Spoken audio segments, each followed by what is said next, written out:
pengajian kita pada bulan lepas, tak silap saya, masih lagi kita berbincang berkenaan hal kematian. Jadi pagi ni bab ini bicara berkenaan bahawasanya kita yang hidup ni lupa kepada mati. Kan? Tapi lupa dengan rupa cara macam mana? Bukan makna katanya lupa tak ingat kepada mati itu, tak. Tapi dia berlaku lupa. Kan? Kita di hari ni makan nasi kita tak lupa. Kan? Sebab dia lapar. Tapi mati ni dia ada lupa. Kan? Baik, cuba kita tengok dulu. Hadis yang diriwayatkan daripada Anas bin Malik radhiyallahu taala anhu qala Rasulullah sallallahu alaihi wasallam. Nabi bersabda, "Inna musyayyi'i al-janazata", sesungguhnya orang yang hantar jenazah. Kan? Saya rasa belum baca lagi hadis ni.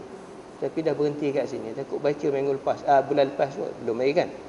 Inna musyayyi'i al-janazata, orang yang hantar jenazah ni, Allah Taala mewakilkan kepada mereka ni seorang malaikat.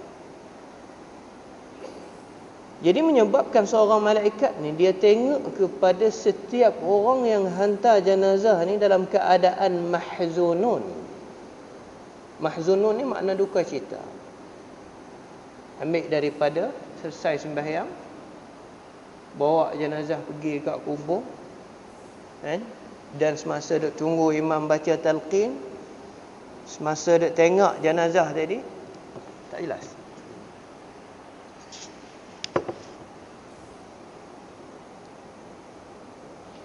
Kurang.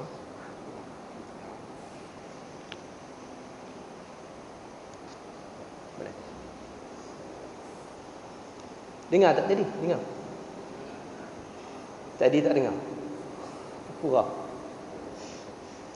Kalau ustaz baca tak dengar, angkat tangan. Dah ustaz dah baca je tak tahu, kata orang dengar tak dengar. Baik. Hadis riwayat Anas tadi, Nabi kata inna musyayyi'i al-janazata, sesungguhnya orang yang hantar jenazah. Inna tu litakid. Kan? Inna baris bawah tu. Kalau kita baca Al-Quranul Karim berjumpa dengan baris bawah, inna tu litakid. Kan? Makna sesungguhnya. Nak memberi maknanya satu benda kekuatan yang biar kita tu yakin sesungguhnya. Dia tak sama dengan anna. Anna tu makna bahawa. Kan? Inna tu maknanya sesungguh. Laqad. Kan? Kalau kita bercakap pun dia ada satu perkataan permulaan hujung itu untuk nak memberikan keyakinan. Kan? Baik, sebab tu dalam istilah bahasa Arab ni dia berubah baris tu pun dah berubah makna. Kan? Faksir fil ibtida' wa fi bad'in silah wa haisu'in li yamini mukmilah. Dalam istilah grammar kita nak guna in ke an ke, dia ada tempat dia. Kan? Inna musyayyi'il janazata, Nabi kata sesungguhnya orang yang hantar jenazah ni Allah Taala menghantarkan setiap Allah Taala hantarkan malaikat, seorang malaikat yang bertugas. Jadi di sana ni apabila orang hantar jenazah ni biasanya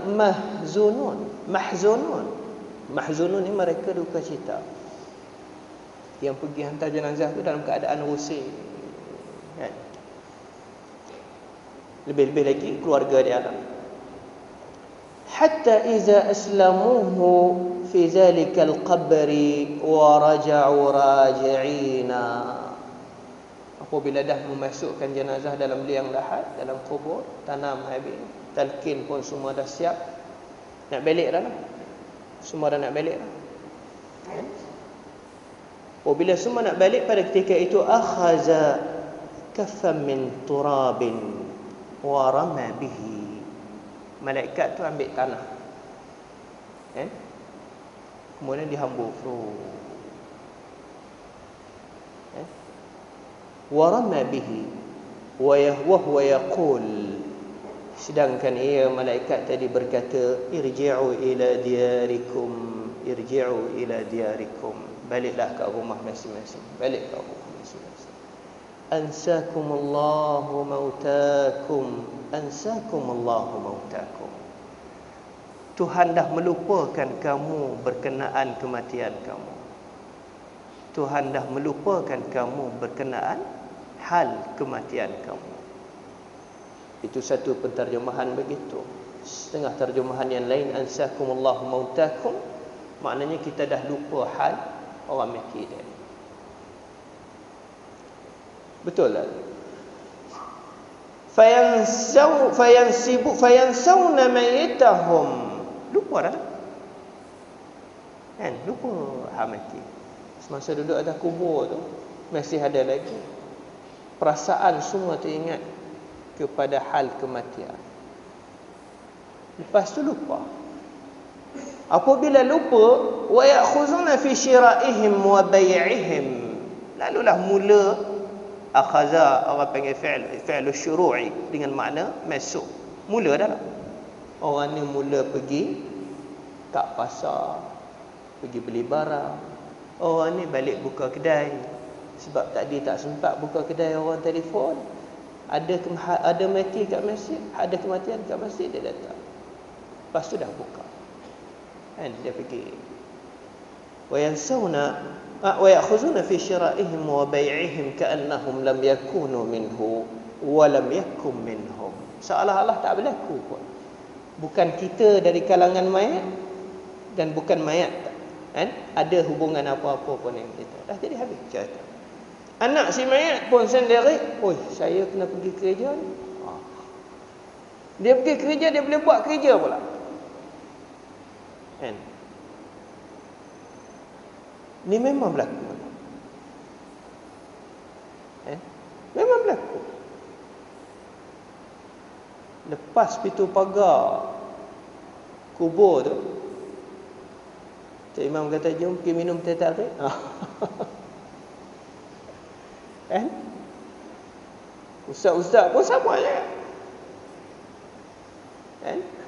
Jom kita pergi makan. Pergi makan tu pula, boleh makan pula tu. Tak jadi masalah. Tapi semasa duduk dalam atas kubur tu, dalam peristiwa suasana yang menyedih. Kan? Ada yang menangis. Tapi lepas ya. Kalau kita tengok dalam hadis ini, riwayat Anas ini, maknanya atas kubur lagi, setelah dah mayat tu dimasukkan dalam kubur. Kita ni lepas pintu pagar, bro. Qala al-ulama'u, berkata para ulama, Imam Al-Qurtubi rahimahullah ta'ala ulaskan hadis tadi, puncanya berlaku begitu kerana apa? Kenapa punca berlaku begitu? Imam Al-Qurtubi kata, al-amalu rahmatun min Allah Ta'ala tantazimu bihi asbabul ma'ashi. Perasaan hidup tadi, perasaan hidup kita orang yang hantar jenazah tadi, lepas daripada keadaan susah, duka cita, lepas mayat masuk dalam kubur, kita nak balik tu, perasaan lain datang. Perasaan rasa nak pergi makan, perasaan rasa nak pergi kat kedai, perasaan rasa esok nak buat apa, kan? Semua perasaan itu rahmatun min Allah Ta'ala, satu rahmat daripada Allah Subhanahu wa Ta'ala, tantazimu bihi asbabul ma'ashi, yang dengannya tersusunlah sebab-sebab manusia hidup di atas dunia. Kalaulah tak ada sifat tadi, perasaan tadi, hancur lah. Orang yang tak pergi kat kubur tu, duduk tunggu kat masjid, imam-imam pun tak balik lah. Jamaah-jamaah separuh masjid yang pergi hantar si mayat kat kubur pun dah tak balik lah. Semua dah menangis lah kat sana. Kat jalan raya dah habis dah rosak. Kan? Itu semua perkara ni Allah panggil rahmatun min Allah. Ar-rahmat tu dengan maknanya satu sifat kesian belas daripada Allah Subhanahu wa taala campak kepada seseorang yang mendapati rahmat daripada Allah. Sebab tu orang panggil apa? Ibu dia kasih sayang kepada anak dia. Rahmat lah tu. Sebab Allah campakkan sifat rahmat dalam hati dia. Dia tengok anak dia tak sampai hati untuk dia nak lepas begitu. Binatang pun sama juga, ada juga rahmat walaupun dia tak mempunyai akal. Tapi Tuhan campakkan sifat rahmat. Baik, manusia pada ketika itu Allah berikan juga sifat rahmat supaya dia saat itu ada perasaan untuk nak hidup. Tantazimu bihi asbabul ma'ashi wa tustahkamu bihi umurun nasi, dan boleh membentuk baik hal pekerjaan manusia. Boleh terkawal, jadi boleh terkawal. Dalam hal keadaan situasi begitu pun dia pergi kerja, dia boleh buat kerja. Dalam hal situasi begitu pun dia balik, dia boleh bawa kereta, dia boleh drive kereta sendiri. Duk tengok manusia masuk dalam tanah ni, sedih duk menangis tu, tapi balik boleh. Tengok Tuhan berikan satu sifat rahmat. Wa yataqawwa bihi as-sani'u ala sun'atihi. Ini yang kita terjemahkan tadi. Pekerja tadi dia boleh tekun dengan kerja dia. Contoh yang kerja berat-berat, dia nak buat rumah dan sebagainya. Sebab tu kenapa kita boleh kata satu sifat rahmat? Kalau bukan sifat rahmat ni tak ada. Ini satu ilmu yang kita dapat. Orang mati kat masjid, tapi ada pekerja masih nak buat masjid lagi. Tak siap masjid. Pekerja-pekerja tu jatuh habis tengok orang mati. Tapi tak. Dia tahu setiap mukmin yang kita pengaji pada bulan lepas ni, tak silap saya kita bincang bahawasanya mati itu memang tetap mati. Nak lari tak lepas. Kullu nafsin za'iqatul maut. Qul innal mauta allazi tafirruna minhu fa innahu mulaqikum. Katakanlah wahai Muhammad, mati yang kamu nak lari daripadanya, kamu akan berjumpa dengannya. Yang tu kita tak boleh lepas. Tapi nak tarikkan kepercayaan kita di sini, kenapa berlaku begitu? Ini bukan satu perangai yang silap tu. Dia satu perangai yang silap, nanti kita akan bincang. Tapi ini satu rahmat. Janganlah pula kita apabila lepas hantar mayat kat kubur tu, sampaikan berjumpa rakan kita duk minum teh tarik kat sebelah, apalah dia orang ni, tak dia je datang kat kubur ni, hantar orang tiba dah keluar minum makan lah. Tak, kita biar faham dulu berkenaan dengan satu sifat rahmat yang Allah Ta'ala campak kepada diri seseorang itu, biar ada satu perasaan nak hidup. Punca perasaan itu supaya tersusunnya di atas muka bumi ini hidup manusia dengan satu sifat yang dicela. Itu dia. Satu sifat yang dicela ni apa dia? Wa innama yazummu minal amali. Ini kata Imam Al-Qurtubi rahimahullah ta'ala. Mamtadda wa tala hatta ansa al-akhirata wa sabbata an salihil a'mali. Ini yang dicela. Wa innama yazummu, dan sesungguhnya yang dicela, minal amali, daripada sifat perasaan hidup tadi, mamtadda wa tala, yang panjang tanpa limitnya. Pergi tengok orang mati pun tak terasa apa. Pergi kat kubur pun tak terasa apa. Bila nak mati pun dah tak terasa, tak ingat langsung. Ayat ni yang dicela. Yang ni orang panggil as-sifatul mazmumah, sifat yang dicela. Bukan termasuknya daripada as-sifatul mahmudah, tak.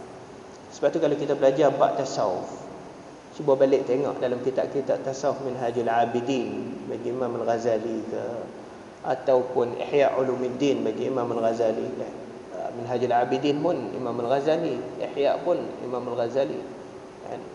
Tapi siapa yang baca tasawuf aliran tulisan Imam Al-Ghazali ini, dia tak keterlaluan sangat kan. Dia tengah dia fikir, serta dia buat fakta-fakta, dalil-dalil dan bukti itu sangat-sangat berpejah kan.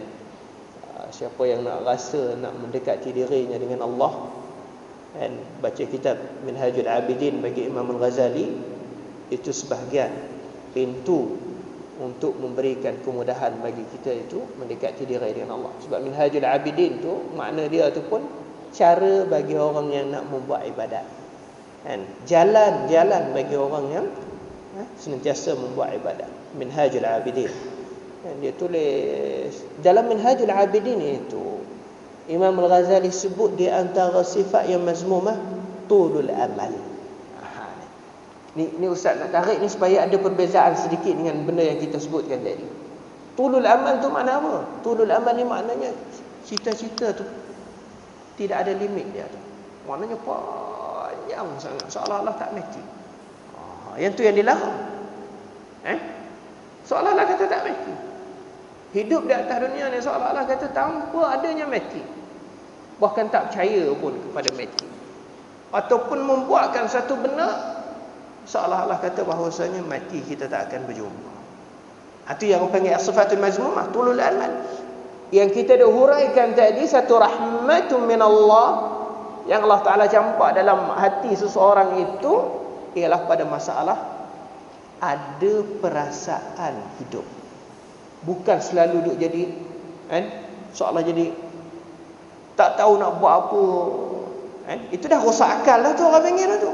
Sebab mati ayah dia menyebabkan dia saat itu tak boleh buat kerja tu, tak boleh buat ni, tak boleh makan, tak boleh minum, tak boleh segala-galanya. Berbulan-bulan nak jadi begitu. Yang tu kita kena cari doktor lah. Bimbang takut merosakkan akal. Sebab fitratun min Allah yang Allah Ta'ala bagikan kepada manusia, akal pemikiran dia saat itu memang dia ada perasaan tu. Tapi lepas tu Tuhan bagi rahmat lah, supaya nak membiarkan dia saat itu hidup tekun dalam ibadat dia dan dalam amalan. Jika tidak berlakunya begini, habis rosak di atas muka bumi ini. Baik. Sabit satu riwayat yang ini orang panggil bukannya daripada hadis Nabi, bukan daripada hadis Nabi sallallahu alaihi wasallam. Tapi sabit satu riwayat ini mengikut riwayat di sininya, berkata Imam Al-Qurtubi, wa yurwa anna Allah azza wa jalla lamma masaha zahra Adam fastakhraja zurriyatahu qalat al-malaikatu rabbi la tasa'uhum al-ard. Ini satu riwayat ni kan.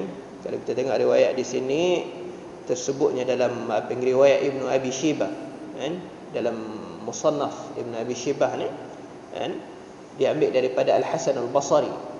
Tapi ini bukan hadis lah kan? Bukan hadis. Hasan Al-Basri ini orang tabi'in kan? Tabi'in ni orang yang tak berjumpa dengan Nabi, tapi dia berjumpa dengan orang yang berjumpa dengan Nabi. Kita sebut dulu, iaitu orang panggil dia berguru dengan sahabat Nabi. Dengan Nabi dia tak berjumpa, itu orang panggil tabi'in. Kemudian kalau datang pula orang belakang, dia berjumpa dengan orang yang berjumpa dengan sahabat, tapi sahabat dia tak berjumpa, orang panggil tabi'i tabi'in. Tabi'i, tengok begitulah, tabi'i tabi'i tabi'i tabi'i tabi'i tabi'i kan. Sebab tu dalam khutbah kita tu kan, adanya Abi Bakr wa Umar wa Uthman wa Ali wa an baqiyat as-sahabati wat tabi'ina. Tu wat tabi'ina masuk juga tu, wat tabi'ina, dan pengikut sahabat lahum bi ihsanin ila yaumiddin. Baik, satu riwayat anna Allah azza wa jalla lamma masaha zahra Adam, semasa Allah Subhanahu wa taala ciptakan Nabi Allah Adam alaihi salatu wassalam, para malaikat berkata kepada Allah, Rabbi la tasa'humul ard. Banyak sangat ni zuriat Adam ni, tak muat bumi ni. Kalau kita sabit tapi yang ni tak ada dalam Al-Quran kan. Bantahan malaikat begini tak ada dalam Al-Quran Yang adanya apa? Yang ada dalam Al-Quran itu apa? Yaitu ataj'alu fiha man yufsidu fiha wa yasfiku ad-dima' wa nahnu nusabbihu bihamdika wa nuqaddisu. Itu yang ada. Semasa Allah Ta'ala kata, bagi tahu kepada malaikat, inni ja'ilun fil ardi khalifah, aku akan ciptakan di muka bumi ini khalifah. Dengan maknanya ada yang ambil tugas berat di muka bumi ini. Tapi malaikat di situ baru dia bersuara mengatakan, ataj'alu fiha man yufsidu fiha wa yasfiku ad-dima'. Kenapa Allah nak jadikan di muka bumi ini mereka yang mufsid, lagi pula yang selalu tumpah darah dan sebagainya. Itu ada. Tapi yang kita baca ni tak adanya dalam Al-Quranul Karim. Sebab tu orang pengen ni orang pengen riwayat. Tapi sanadnya diriwayatkan oleh Ibnu Abi Syaibah dalam musannafnya, sabitnya daripada kenyataan Al-Hasan Al-Basri rahimahullahu taala. Baik, apabila sampai kepada riwayat begini, sebab tu kita nak cerita benar dalam bab agama. Kalau kita rasa luar biasa sedikit, kita kena tarik siapa yang cerita. Biar sanad tu kuat. Siapa yang cerita? Maka maklumat ini yang ceritanya ialah Al-Hasan Al-Basri rahimahullahu taala. Dia kata lamma masaha zahra Adam alaihi salatu wassalam fastakhraja zurriyatahu. Allah Taala semasa dia ciptakan Adam, Allah Taala pengen nak mengeluarkan daripada Adam itu zuriat kita sekarang ni, orang panggil zuriat Nabi Allah Adam alaihi salatu wassalam.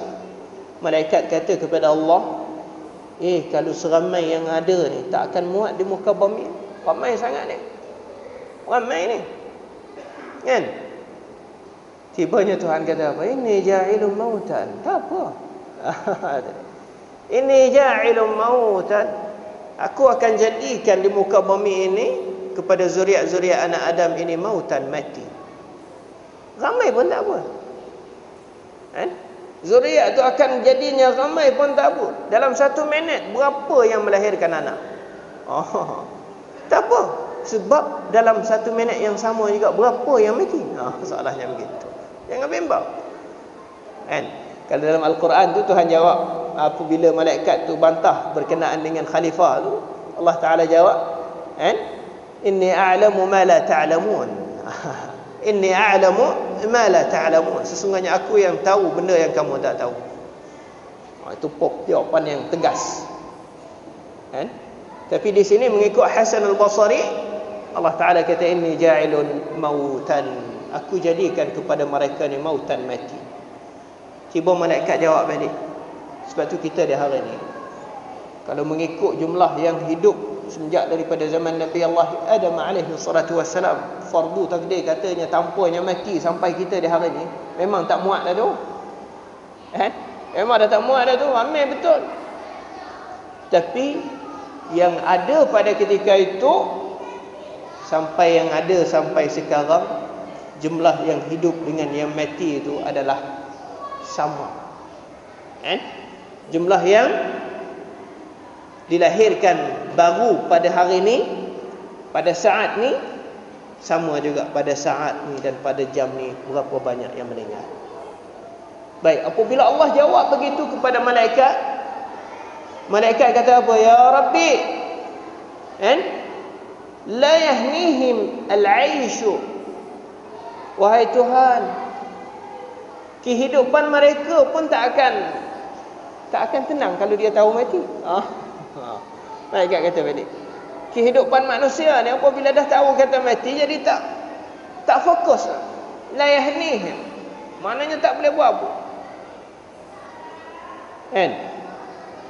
Apabila itunya, katanya malaikat, qala Allah Ta'ala jawab balik, inni ja'ilun amala. Inni ja'ilun amalan. Aku akan jadikan kepada manusia itu amalan. Amalan dengan maknanya satu sifat hidup pula. Itu tarik balik kepada yang tadi. Jadi ada satu sifat. Baik. Qala Al-Hasan Berkata Al-Hasan Al-Basri, ini semua perkara ni kalau kita belajar ni, tujuan supaya kita nak tarik orang panggil keyakinan kita dengan perkara yang berlaku pada diri kita dah hari ni. Kan? Sebab kalau kita nak bincang dengan benda yang la ya'lamuha illallah subhanahu wa ta'ala, itu satu perkara lain. Tapi ni satu perkara yang memang kita tak terlepas. Memang dah berlaku. Kan? Dan memang dah yakin pun. Betul.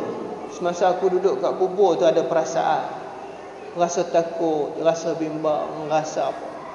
Tapi lepas balik je daripada kubur, kan? Dah boleh buat kerja balik, dah buat tu, dah boleh buat kerja ni, dah boleh buat ni. Jadi maknanya satu benda yang lain pula, hidup baru pula, jadi hidup baru. Jadi hidup baru. Baik, kehidupan baru itu satu rahmatun minallahi subhanahu wa ta'ala yang Allah Ta'ala campak dalam hati seseorang itu. Baik. Qala Al-Hasan, Imam Al-Hasan kata pula, al-ghaflatu wal amalu ni'matani 'azimatan 'ala ibni adami walaulahuma ma masya al-muslimuna fi at-turuq. Al-ghaflah dan al-amal ni dua nikmat yang besar yang Allah Ta'ala berikan kepada anak Adam. Ghaflah ni maknanya bukan ghaflah yang menyebabkan orang panggil lalai, tak ingat langsung kepada Tuhan tu, tak. Jangan hurai begitu. Dan al-amal panjang cita-cita sampaikan tak ada limit, itu pun bukan. Ni nak cerita masalah ghaflah, lalai sekejap. Tidak. Kan? Ni macam kita ni duduk sekarang ni. Tak jadi apa, duk ingat nak pergi makan sekejap lagi. Kan? Dah pengen ghaflah dah tu. Nak pergi makan, lepas pergi makan nak pergi buat kerja kita. Lepas tu balik kat rumah ingat Kak Mati. Contoh. Ingat Kak Mati duduk. Sekejap je telefon kawan datang. Jom kita keluar. Yang tadi hilang. Yang tadi hilang tu panggil ghaflah tu maksudnya. Yang kita dah rasa risau tadi dah hilang. Pergi dengan kawan kita ikut. Pergi beli belah dah. Tu orang panggil ghaflah tu. Ghaflah sekadar tu yang tu orang panggil satu nikmat yang besar. Satu nikmat yang besar.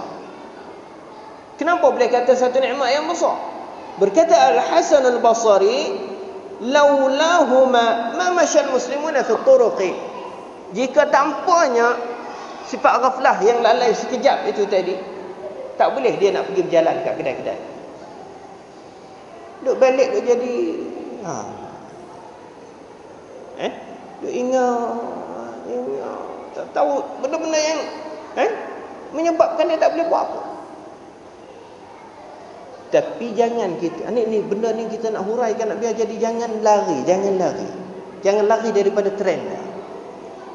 Al-ghaflah, al-amal, dua sifat yang terpuji. Tapi ghaflah kepada mati secara rupa kita cerita tadi. Ingat. Pop lupa. Lupa sekejap dia panggil ghaflah tu. Tapi lupa menyebabkan kita boleh membuat kerja. Boleh buat kerja, boleh pergi makan, boleh buat tu, boleh buat ni. Duk tak lama ingat balik. Ghaflah yang macam tu terpuji sebab sedikit je, lintasan sedikit je menyebabkan lupa. Tapi ghaflah yang menyebabkan tulul amali, panjang cita-cita habis tak ingat langsung. Itu orang panggil sifat mazmumah. Sebab ustaz nak jaga begini, bimbang takutnya siapa yang baca buku tasawuf ataupun belajar bab tasawuf, dia bahas berkenaan al-ghaflatu, lalai, dia bahas berkenaan al-amalu, cita-cita panjang kan. Yani min as-sifatan al-mazmumatan, dia antara dua sifat yang mazmumah. Kan? Tapi hal ni yang tak termasuk dalam perbincangan kita yang kita dah bincang. Apa dah tu? Baik. Babu fi rahmatillah subhanahu wa ta'ala bi'abdihi idza dakhala fi qabrihi. Di satu bab yang lain pula Imam Al-Qurtubi sebut pada nak sebutkan rahmat Allah subhanahu wa ta'ala apabila kita setelah masuk dalam kubur. Ni masih kita bincang bab rahmat tadi kan. Ar-rahmah itu diambil daripada ar-rahim. Rahim bi'ibadihi. Rahmatun minallahi bi'ibadihi. Ya, sebab tu kalau kita hurai bismillahirrahmanirrahim kan, dengan nama Allah Tuhan yang amat pemurah. Ar-Rahman pemurah, Al-Mun'imu bi jala'ilin ni'am. Ar-Rahim Al-Mun'imu bi daqa'iqi an-ni'am. Sehalus-halus nikmat. Maknanya sehalus-halus nikmat ni Allah tak akan memberi melainkan kepada hamba-Nya yang beriman. Baik, qala Atha Al-Kharasani ini. Atha Al-Kharasan. Kharasan ni Afghanistan sekarang. Kan? Afghanistan, Iran. Orang Khurasan, Al-Khurasaniyun ni sezaman Khalifah Al-Abbasi ni. Zaman Khalifah Al-Abbasi memerintah, tokoh-tokoh hadis tu banyak di kalangan Al-Kharasan. Kan? Seperti Imam Al-Bukhari, Imam Muslim. Kan?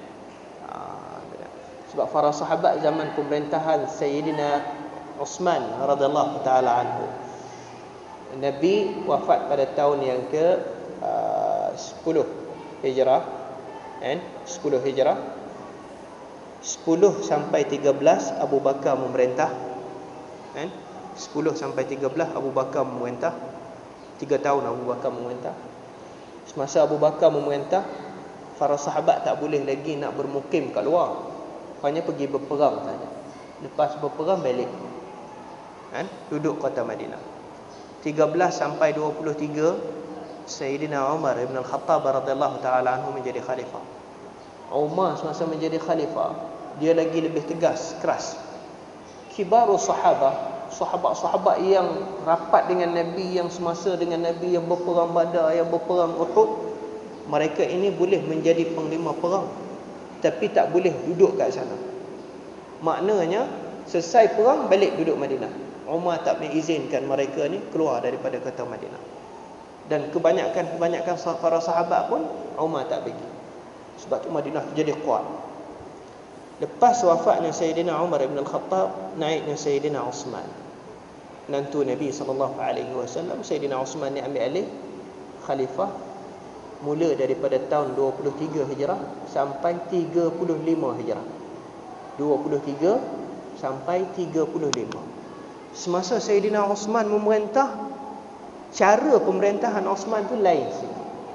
Dia benar para sahabat, siapa nak pergi kat mana-mana pun boleh. Dan negara Islam pada ketika itu pun dah luas. Mesir pun dah jatuh di bawah negara Islam. Syam pun dah di bawah naungan kerajaan khalifah. Jadi Uthman izin, siapa nak bermukim kat sana, nak ambil tanah kat sana, nak duduk kat sana, boleh. Dengan sebab itulah puncanya, permulaan di zaman Sayyidina Uthman itu banyak para sahabat hijrah tinggal Madinah. Ada yang pergi ke Syam, ada yang pergi ke Baitul Maqdis, ada yang pergi ke Mesir. Itu zaman Sayyidina Uthman. Itulah menyebabkan hadis-hadis Nabi SAW tu jadi banyak pecah keluar. Lalu itulah lama kelamaan apabila timbulnya pengumpul hadis tu, banyaknya timbul daripada Kharasan, Bukhara, Muslim. Sebab tu orang tanya, kenapa tak ada di tanah Arab? Sebab masa kita tengok dalam fakta sejarah ni, menyebabkan orang panggil zaman pemerintahan Sayyidina Uthman ni, dia bagi sahabat tu keluar banyak. Maknanya dia bagi kelulusan Uthman bagi. Umar tak bagi. Umar memang dia keras, dia tak bagi. Pergi berperang boleh tapi balik. Yang duduk kat sana orang yang ada tugasnya, wali saja, iaitu yang dilantik oleh khalifah sebagai panggil ketua menteri dan sebagainya untuk jaga khalifah, panggil kawasan-kawasan dan petugas-petugas. Yang selainnya pasti duduk Madinah. Umar dia tegas begitu. Tapi zaman Sayyidina Uthman dia lepas. Apabila Uthman lepas, itulah banyak hadis. Sebab tu himpunnya Al-Quranul Karim tu zaman Sayyidina Uthman. Sebab orang dah ramai, para sahabat pun ramai. Sahabat pergi mengajar kat situ, yang ni pergi mengajar kat sini. Sampaikan berlakunya kebimbangan para sahabat apabila Abu Musa al-Ash'ari itu mengadu kepada Sayyidina Uthman tu, bimbang takutnya ikhtilaful alsinati, lidah yang menyebutkan itu berbeza, terutamanya orang yang baru masuk Islam yang bukan daripada lidah bahasa Arab, bimbang takut disebut Al-Quran itu tak betul dan sebagainya. Maka akhirnya jadilah kan di situ himpun mushaf Al-Karim. Itu semua tujuan-tujuan yang tertentu. Kan? Baik, yang tu kita bukan nak bincang berkenaan perkara tadi. Cuma kita nak sebutkan di sini Atha Al-Kharasani ini ialah sebahagian daripada Al-Muhaddis. Dia ni penuh ambil daripada Sa'id bin Al-Musayyib. Kan? Dan yang ambil daripada Atha ini Imam Malik, Sufyan dan Syu'bah. Imam Malik pun penuh berguru dengan Atha. Atha kata apa? Arhamu ma yakunu Rabbu bi'abdihi idza dakhala qabrahu wa tafarraqa an-nasu anhu wa ahluhu. Tidak. Kita ni dah hidup ni mendapat sifat rahmat Tuhan ni. Kan? Kesian belas Allah kepada kita. Macam seorang bayi tu, kecil tu, dia ada sifat rahmat daripada ibu dia. Kan? Dia ada sifat rahmat daripada ibu dia. Menangis sedikit bagi susu, menangis sikit bagi susu. Menangis sikit cari puncak. Baik, kita dapat rahmat daripada Allah Subhanahu wa taala semasa kita apabila berada dalam kubur. Semasa seseorang tu masuknya dalam kubur, semasa tu dah tak ada benda lain. Tumpuan kita kepada rahmatun minallahi subhanahu wa ta'ala. Baik, siapa yang nak pada ketika itu rahmat Allah, ni tarik dah lah, ulama tarik dah. Dan kau nak pada ketika itu kepada rahmatun minallahi subhanahu wa ta'ala, jahiz nafsaka bil a'mali salihati. Persediakanlah dengan amalan-amalan yang diridai oleh Allah. Itu punca. Sebab yang masuk dalam tu jika tanpanya rahmatun minallahi subhanahu wa ta'ala, dah tak ada benda lain. Suara kita dah tak boleh membantu dah. Mata kita dah tak boleh membantu dah. Tangan kita dah tak boleh membantu dah. Kaki kita dah tak boleh membantu dah. Orang yang hidup yang ada di atas muka bumi itu pun tak boleh membantu. Yang boleh membantu kita ialah rahmatun minallahi subhanahu wa ta'ala. Baik, Atha Al-Kharasani kata apa? Arhamu ma yakunu Rabbu bi'abdihi. Rahmat Tuhan tu dekat sebenarnya dengan kita.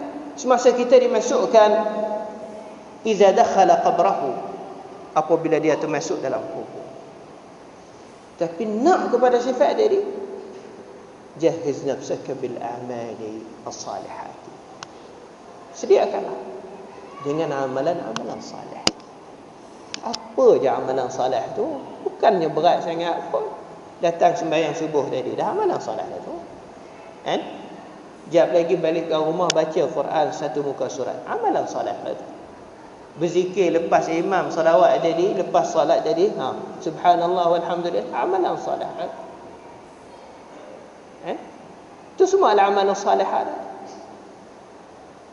Semua perkara tadi dihitung, kemudian apabila seorang itu tadi persediaan itu disimpan, dia akan dekat dengan rahmatun minallah. Apabila dia dekat dengan rahmatun minallah, gangguan tak ada dah. Macam bayi yang kecil tadi, kalau mak dia tu ada sifat rahmat kepada dia, tak sempat menangis bayi dia. Tak sempat menangis. Sikit, dia pergi angkat. Sumut ke apa ke, dia belak habis tengok. Takut sumut ke apa ke. Bagi susu tak nak. Kenapa ni? Sakit perut tu kan? Bawa klinik. Itu sifat rahmat yang ada pada ibu tu. Itu semua perkara itu nak dijagakan kita supaya menjadikan seorang itu yang beramal yang salih. Itulah saja kita baca tadi berkenaan dua perkara yang penting yang disebutkan oleh Imam Al-Qurtubi rahimahullah ta'ala berkenaan perkara yang berlaku pada diri kita sebelum kita sampaikan kepada tempat tersebut, dan perkara-perkara yang sedang berlaku kadang-kadangnya perasaan kita tak tahu kenapa boleh berlaku begini.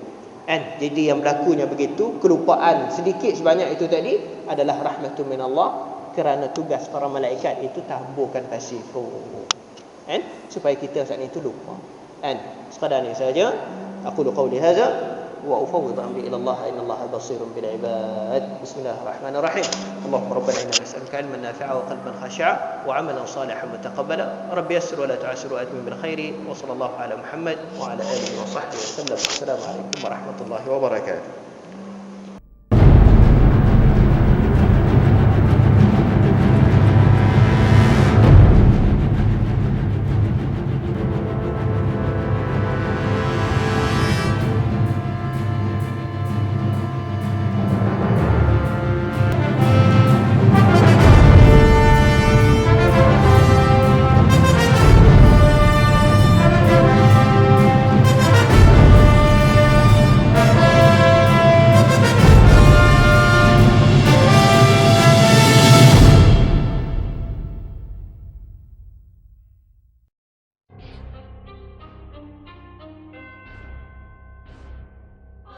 Dancing on the beat.